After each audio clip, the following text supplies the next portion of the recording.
১০০ দিন উপলক্ষে সারাদিন ব্যাপী আমরা একটা কর্মসূচি নিয়েছি। সেই দিনে আমরা পুরোপুরি শহীদ এবং আহতদের জন্য বৈষম্যবিরোধী ছাত্র আন্দোলন যাদের ত্যাগ আছে তাদের জন্য আমরা উৎসর্গ করতে চাচ্ছি। আজকের এখানে আলোচনায় আমরা আজকে আবার একটা জিনিস ফাইনালাইজ করেছি। আমাদের এতদিন যেটা চলমান ছিল সেটাকে আমরা সাংগঠনিক জায়গা থেকে সিদ্ধান্ত এসেছি যে গভর্নমেন্টের সাথে আমাদের দ্বান্দ্বিক সম্পর্ক হবে। গভর্নমেন্টের ভালো কাজগুলাতে আমরা সঙ্গ দিব এবং তারা যদি কোনো ভুল করে বা কোনো ধরনের ভুল সিদ্ধান্তে যায় সেগুলাতে আমরা তাদের সাথে সমালোচনা করবে এবং এই ব্যাপারে শুধরানোর জন্য আমরা তাদের পাশে থেকে তাদেরকে শুধরানোর চেষ্টা করব।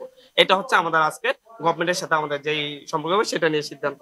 আমরা আমাদের ইয়াটাকে বসে ছাত্র প্ল্যাটফর্মকে গতিশীল করার জন্য আমরা সিদ্ধান্ত নিয়েছি আমরা অতি দ্রুত একটা নির্বাহী কমিটি করব এবং কয়েকটি সেল করে নিব যে সেলের মাধ্যমে মানুষের সাথে বৈষম্যবিরোধী ছাত্র আন্দোলনের যে সাংগঠনিক কার্যক্রম প্ল্যাটফর্মের যে কার্যক্রম সেটা পরিচালিত হবে, একটা অর্গানাইজিং বডি হবে। এই বিষয়গুলো নিয়ে মূলত আলোচনা হচ্ছে। আর আমরা একটা মাত্র কর্মসূচি হাতে নিয়েছি, সেই কর্মসূচিটা হচ্ছে ১০০ দিন উপলক্ষে সারাদিন ব্যাপী আমরা একটা কর্মসূচি নিয়েছি। সেই দিনে আমরা পুরোপুরি শহীদ এবং আহতদের জন্য বৈষম্যবিরোধী ছাত্র আন্দোলন যাদের ত্যাগ আছে তাদের জন্য আমরা উৎসর্গ করতে চাচ্ছি।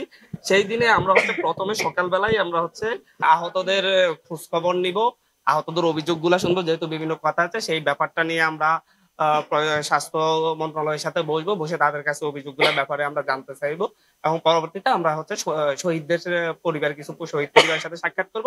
এটা জেলা পর্যায়ে হবে। এটা আমরা আমাদের একটা অফিসিয়াল প্রেস বিজ্ঞপ্তির মাধ্যমে আমরা আমাদের সকল সিদ্ধান্ত জানিয়ে দিব এবং আমাদের সিদ্ধান্ত হচ্ছে আমরা অতি দ্রুত কমিটি পূর্ণাঙ্গ করবো, সেটা ১ থেকে ১.৫ মাসের মধ্যে। রাষ্ট্র যারা চালাচ্ছে তারা তো রাষ্ট্র যারা চালাচ্ছে তাদের মধ্যে সমন্বয়হীনতা থাকলে এটা নিয়ে প্রশ্ন হতে পারে, বাট সরকারের বাইরের অংশের সাথে সমন্বয়হীনতার আমার মনে হয় না আলাপ হওয়া দরকার। এখানে আমরা আমাদের নিজেদের মধ্যকার কোনো সমন্বয়হীনতা হচ্ছে কিনা বৈষম্যবিরোধী ছাত্র আন্দোলনের সমন্বয়কদের মধ্যে সেটা নিয়ে আমরা আলাপ আলোচনা করেছি এবং যে সকল সমন্বয়হীনতার কথা এসেছে সেই সকল সমন্বয়হীনতা কিভাবে উতরানো যায় এবং এই ক্ষেত্রে কিভাবে একটা রূপরেখা ঠিক করা যায় বিভিন্ন প্রস্তাবনা নিয়েছি।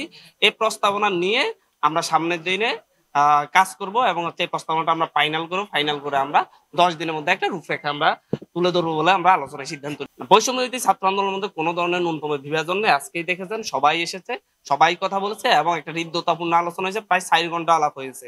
সারা দেশের সমন্বয়কদের সকল কথাবার্তা তারা এখানে এসেছে কোনো ধরনের অভিযোগ নিয়ে না, অনুযোগ নিয়ে না, সকলে এখানে এসেছে আগামী দিনটা কিভাবে চলবে, কিভাবে তারা মূলত বৈষম্যবিরোধী ছাত্র আন্দোলন নেতৃত্বে যে বিপ্লবটা হয়েছে, যে গণ অভ্যুত্থানটা হয়েছে, সেই গণ অভ্যুত্থানের যে প্রতিশ্রুতি সেই প্রতিশ্রুতি বাস্তবায়নের জন্য সামনের দিকে কিভাবে কাজ করবে তার দায়বদ্ধতার জায়গা থেকে তারা কিছু রূপরেখা তুলে ধরেছে।